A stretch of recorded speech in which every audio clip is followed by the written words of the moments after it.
వాళ్ళు కూడా అందరు తిరుగుతూనే ఉన్నారుగా, కనీసం ఎక్కడన్నా ఈ రోడ్డు బాగాలేదు లేకపోతే ఈ హైవే ఇది చూడండి, అది ఎక్కడైనా మనకి వస్తుంది చూపించాలి కదా. గొరవలు చేస్తున్నారు, చంపేస్తున్నారు అంటే ఏం చెప్తున్నారు?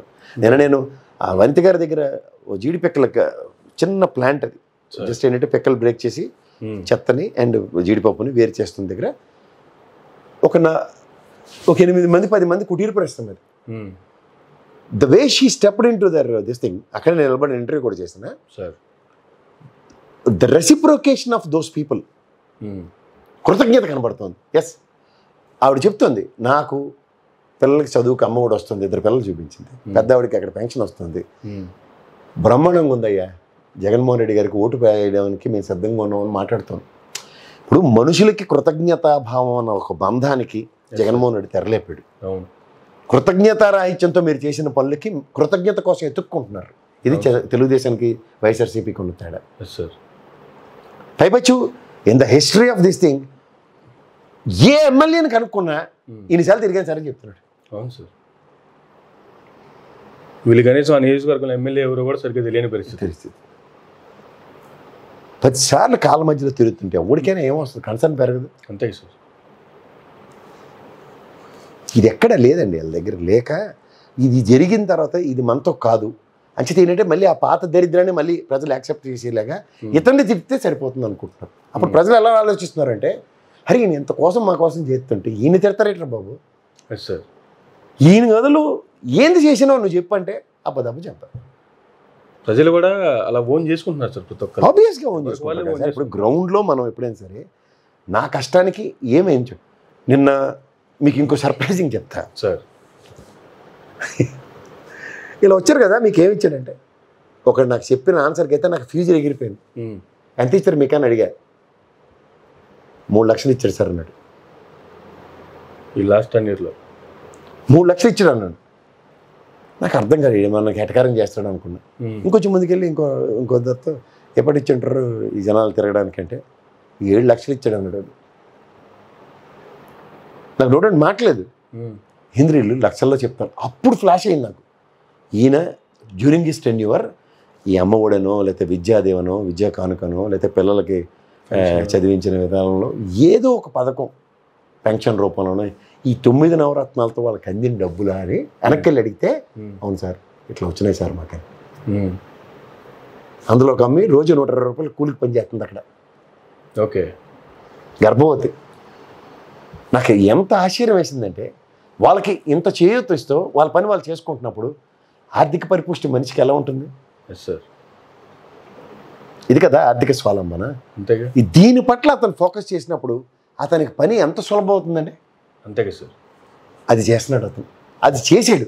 ఇది వీళ్ళతో ఈయనకి నిజంగా అంత థాట్ ప్రాసెస్ ఉన్న చర్య చేయలేకపోయానన్న పశ్చాత్తాపంతో ఉన్నాడు చంద్రబాబు నాయుడు గారు. అవును, ఆయన విజన్ అదే, కానీ నేను ఎగ్జిక్యూట్ చేయలేకపోయాను. ఇంత ఈజీగా చేయొచ్చా? నిన్న కాక మొన్న వచ్చిన రాజకీయాల్లోకి వచ్చిన నా కళ్ళ ముందు పెరిగిన నా గుదిబడి పిల్లడు కాకుండా ఈ పిల్లడిలా పెరుగుంటే ఎంత బాగుండు. ఇది కదా రాజకీయ ప్రస్థానం అని అంతర్మదనం చెందుతున్నాడు. అందుకని ఏం చేస్తున్నాడు, ఆ పాత అబద్ధాలు ఆ పాత గాయాల మీద మళ్ళీ ఇంకొకసారి పెచ్చులు లాగుదామని నోటుకొచ్చిన అసందర్భ పేలాపల్లన్నీ మాట్లాడుతున్నాడు. F2లో ముసలోళ్ళకి అంతేగా అంతకన్నా ఇంకేం లేదు. దీనివల్ల డ్యామేజ్ ఎక్కువ జరుగుతుంది కదా. డ్యామేజ్ ఆల్రెడీ జరిగిపోయింది సార్. ఆల్రెడీ చేతులు కాలిన తర్వాత ఆకులు పట్టుకుని ఏం లాభం లేదు. ఇప్పుడు మనిషి యొక్క నడవడిక, మనిషి యొక్క కిం కర్తవ్యం, మనిషితనం, మంచితనంతో కూడిన రాజకీయాలు, రాష్ట్ర ప్రయోజనాలని ఈ రోజు దాకా చెప్పి దగ్గర రాష్ట్ర ప్రయోజనాలు మనం చేసామా లేదా అన్న దగ్గర ఒక మనిషి యొక్క అంతర్మదనం జరిగినప్పుడు ఆ మనిషి నిలువున తనంతట తానే దహించిపోతాడు. దానికి నిలువెత్తు నిదర్శనం మనిషి వాడంటే చంద్రబాబు నాయుడు గారు.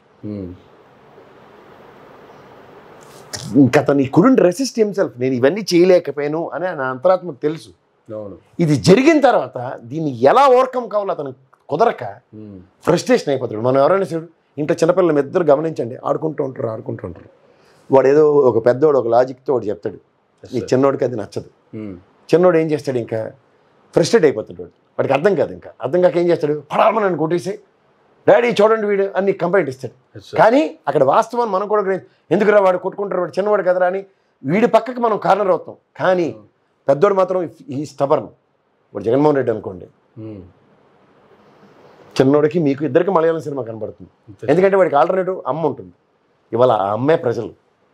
బాగా గుర్తు చేశారు సార్. రీసెంట్గా నేను అవునండి. కూడా స్టోరీ ఇక్కడ ఎప్పుడైతే అమ్మే ప్రజలను ఎందుకు చెప్తున్నానంటే, వెనక్కి తిరిగి చూస్తే ఆడవాళ్ళలో అమ్మ రూపం చూశాడు, అక్క రూపం చూశాడు, చెల్లి రూపం చూశాడు.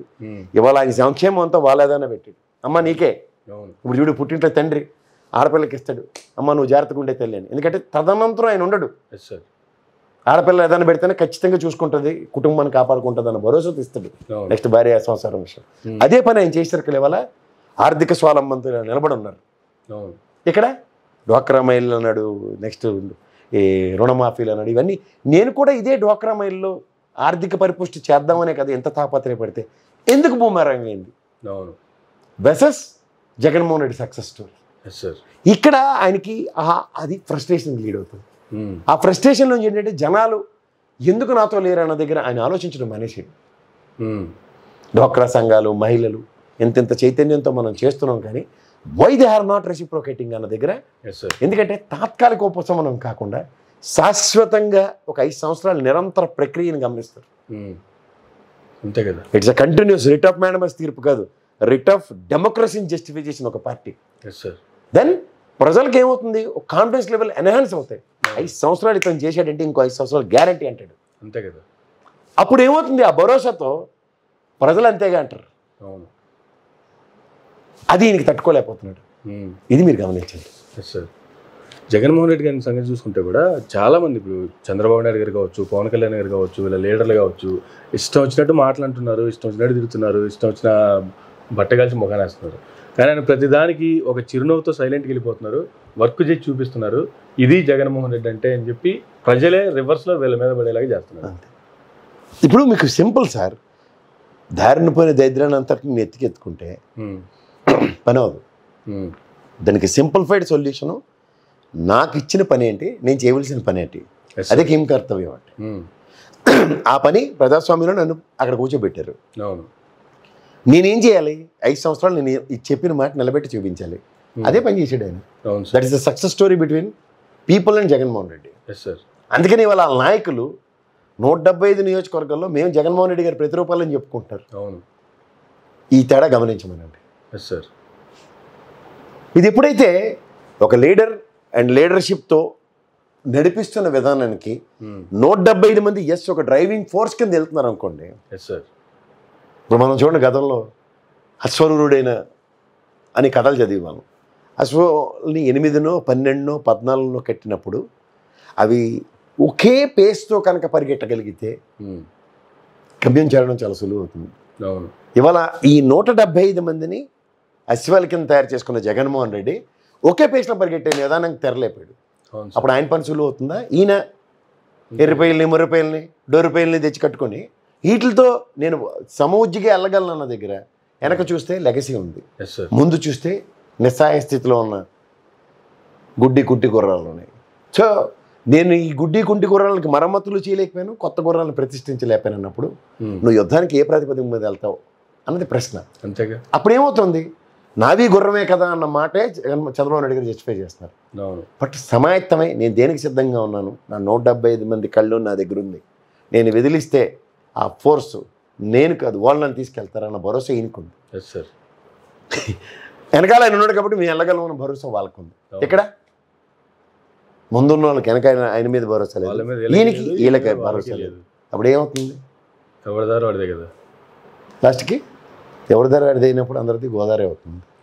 జగన్మోహన్ రెడ్డిది గమ్యస్థానం రీచ్ అయ్యే ప్రయాణం అవుతుంది. ఇది గమనించలేకపోతున్నారు. ఇక్కడ నేను వెళ్ళి. Thank you sir, thank you very much అండి. ఇదండి ఈనాటి ఇంటర్వ్యూ. మరో గంటలో మళ్ళీ కలుద్దాం. చూస్తూనే ఉండండి మైరా మీడియా.